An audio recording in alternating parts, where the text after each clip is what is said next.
video.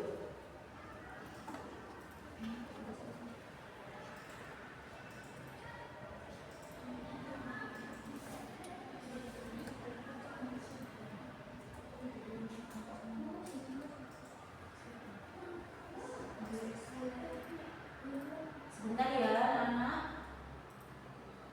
Iya, Bu.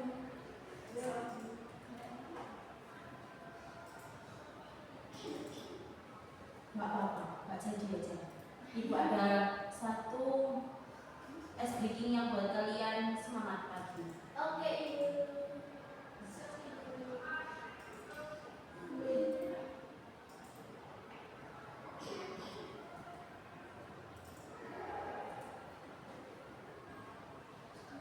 Oke, kalian bisa berdiri semua? Bisa.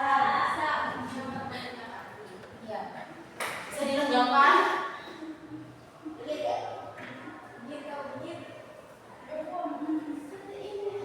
Sudah? Ya, sudah, cukup.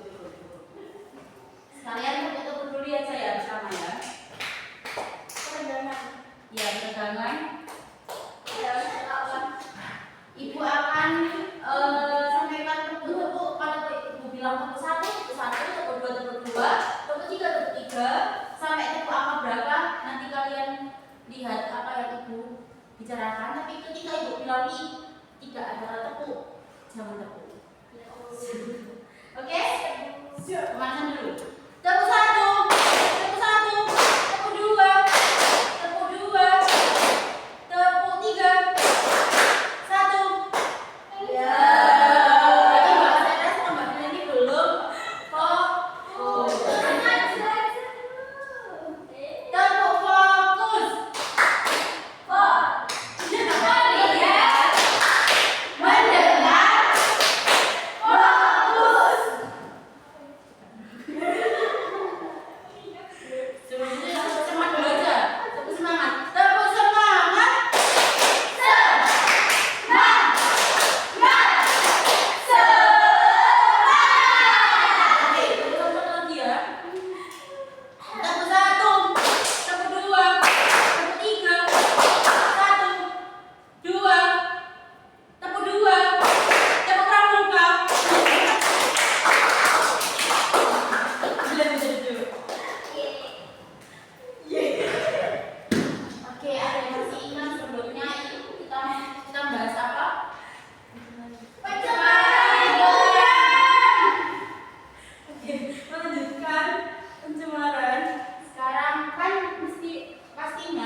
Belajar mengenal sampah, jenis dan cara pengelolaannya.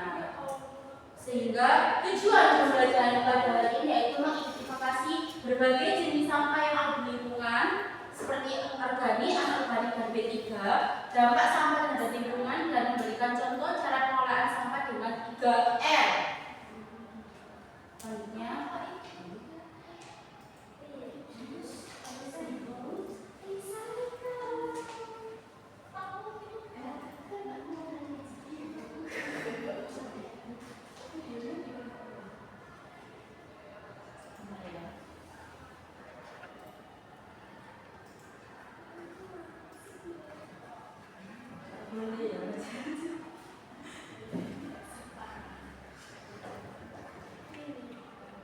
coba perhatikan video ini ya, tapi sebentar.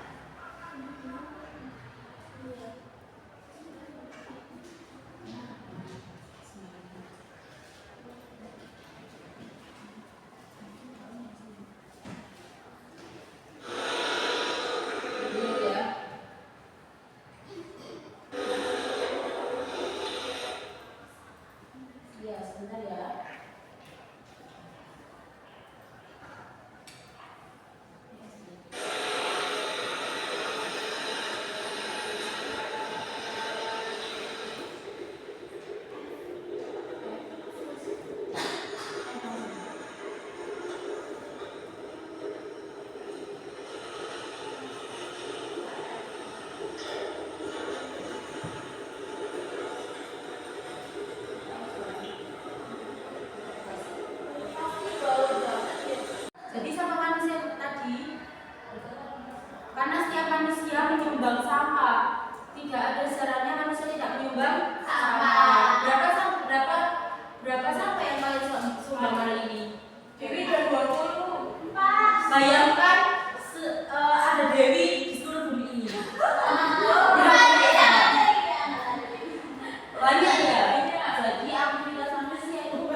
Contohnya kayak sampah plastik. Sampah plastik kan sebagian besar pencemaran dari air kan. Iya. Nah, ketika sampah plastik ini akan berubah menjadi mikroplastik atau bagian-bagian terkecil dari sampah plastik. Habis dari mikroplastik nanti akan dimakan oleh ikan. Nah, ikannya kita makan. Jadi dia juga sama dengan memakan plastik. Sekali tidak langsung tadi kita mendapatkan akibat dari apa yang kita perbuat. Oke, lanjut. Jenis-jenis sampah ada apa aja? Sampah organik, anorganik, biological. Oke. Apa sih sampah organik itu? Boleh dibaca Mbak Noni. Sampah organik adalah sampah yang berasal dari sisa makhluk hidup seperti tumbuhan dan hewan dan tidak membusuk atau terurai secara alami. Oke, contohnya bersama-sama apa sih contohnya? Sisa buah, sisa makanan, sayuran busuk, daun kering. Kedua, sampah anorganik bisa dibaca Mbak Jula.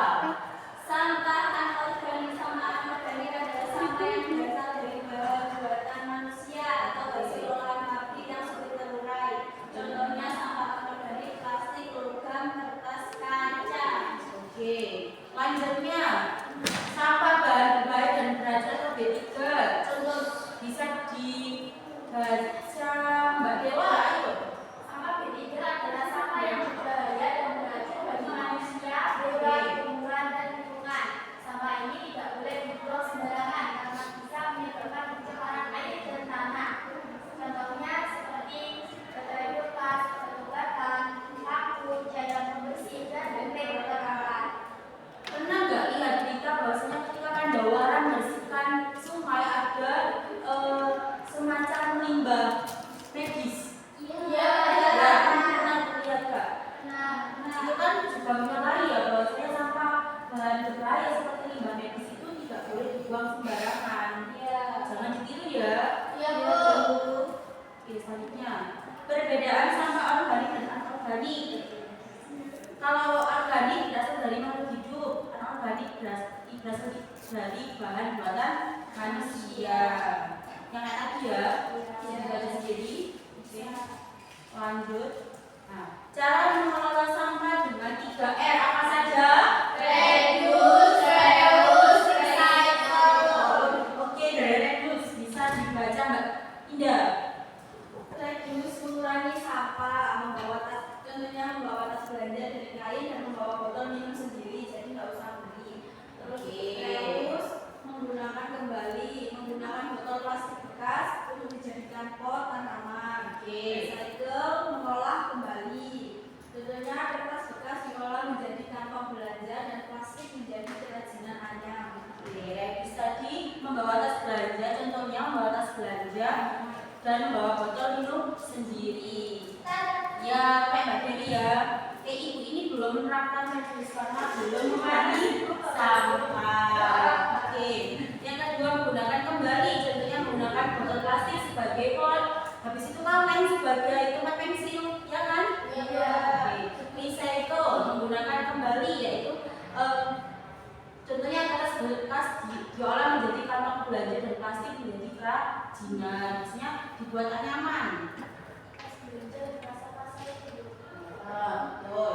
Dampak pencemaran akibat sampah. Satu, pencemaran tanah. Sampah terutama bahan anorganik dan limbah B3 dapat merusak struktur tanah dan menurunkan kesuburannya. Yang kedua, boleh dibaca Mbak Selvi. Pencemaran tanah. Iya, maaf ya. Pencemaran air, sampah yang dibuang ke sungai atau laut dari pembuangan yang tercemar, membunuh biota air dan menggunakan ekosistem, mengganggu ekosistem perairan. Oke, ketiga boleh dibaca Mbak Ni. Pencemaran udara, pembakaran sampah menghasilkan asap dan gas berbahaya seperti CO2 dan dioksid yang berdampak buruk bagi kesehatan dan kualitas udara. Oke, yang keempat boleh dibaca Mbak Sira. Ayo. Sampah menyebabkan saluran air dan sungai sehingga aliran air terhambat dan terjadi banjir. Yang kelima, Kerusakan ekosistem. ya ayo Mbak Sira. Kerusakan ekosistem. Hewan dapat terjerat atau memakan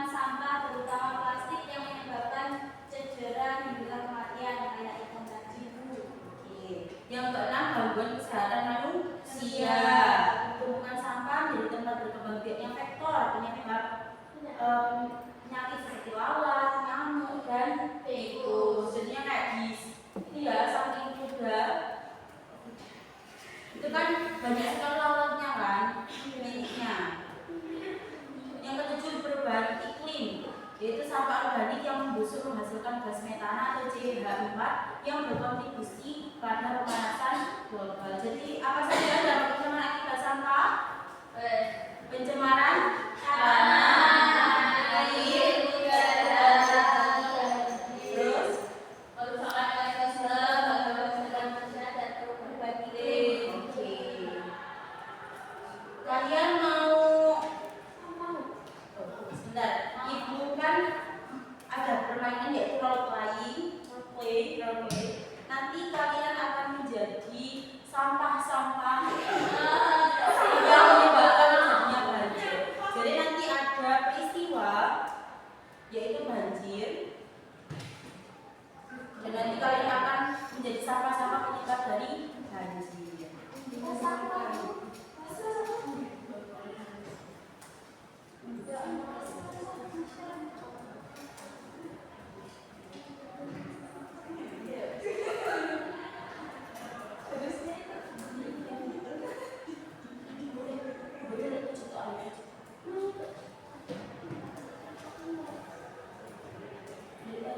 Berhitungan ya sampai 7. 1,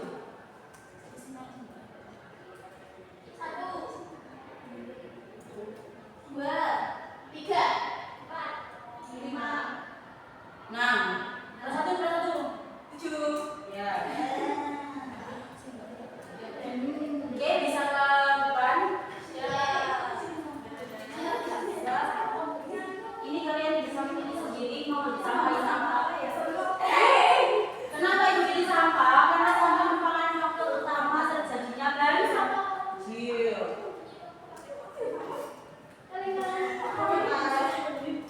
Mana ini banjir? Sampai kata itu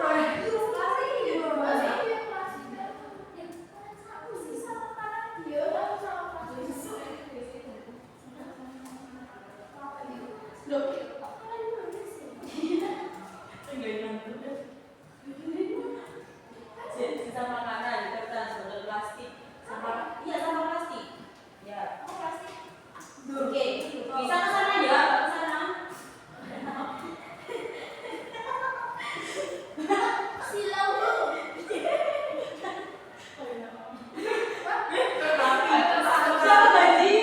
Nanti banjir terakhir ya. Sisa makanan siapa? Sampah kalian siapa? Kertas siapa? Botol plastik siapa? Sayur plastik siapa? Oh, kurang satu teman-teman. Kita ini siapa? Sisa 2. Siapa? Kurang 1. Maaf ya. Ibu ngantuk. Sama. Sisa 2. Ya. Maaf ya. Nih. Boleh kalian hafalkan terlebih dahulu ataupun dibaca-baca. Nanti ibu minta kalian juga harus ada gerakannya. Sudah ibu kasih gerakan dan juga ekspresinya. Pokoknya nanti kalian sesuaikan dengan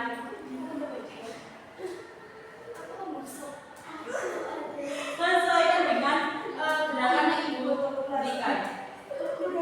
Bisa diregangkan tangannya. Sudah.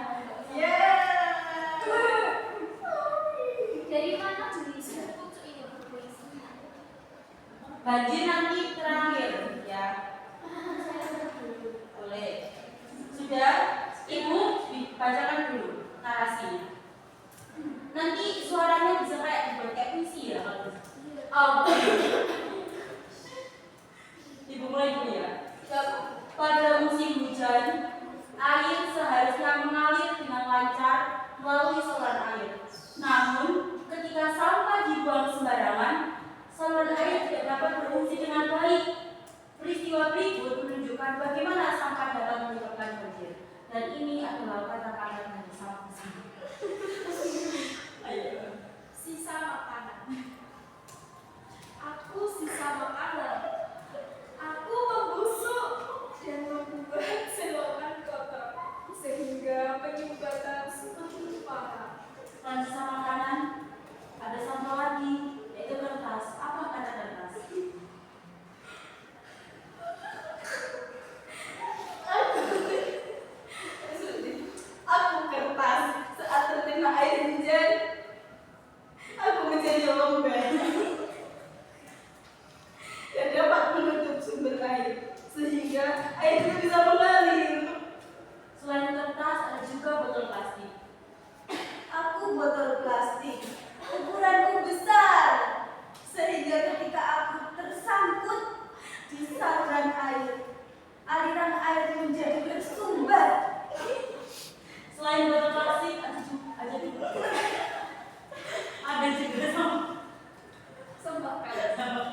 dan juga sama dan juga sisa buah. Bagaimana kata sisa buah? Aku sisa buah. Aku tidak terurai. Tetapi jika bercampur dengan sampah lain, aku ikut menghambat aliran air. Dari sampah-sampah ini akan terjadi peristiwa banjir.